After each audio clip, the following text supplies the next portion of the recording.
Hi all. In this video, I'm going to present a paper titled Fast RCNN from the same author who introduced RCNN.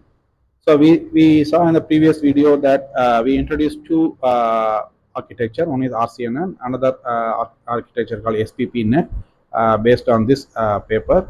So we also mentioned about in while producing a video for this paper that what are the limitation of RCNN, how that limitation being overcome by this introduced new architecture called SPNet. So this idea is been taken to this paper SPPNet, where we can have a multiple input for the convolutional neural network.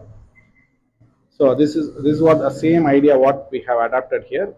So instead of warping and instead of passing at every warp region into a convolutional neural network, so we pass the images only one time, and we have those features, and we run parallelly the selective search procedure. Then that selective search procedures propose like 2000 different aspect ratios windows and different scales, and those are being extracted from this output of this convolutional neural network, and then it is passed to the spatial pyramid and to the fully convolutional neural network and gives a passed to an SVM classifier to do that.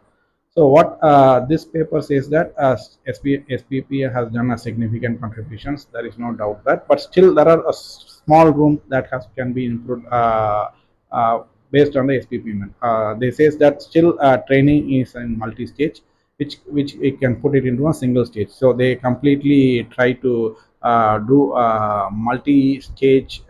Multi loss functions put up in a multi-loss function. We can do classifications and regressions, and also all those setup like what have been established in SPPNet, put it in a single framework, and that put up in a single stage training. So this is the only small tuning compared to the SPPNet done in this fast RCNN, and they say that this can give a bit advantages compared to the experiment in terms of accuracy, in terms of training time, and also related to the storage mechanisms. So that is the main things about.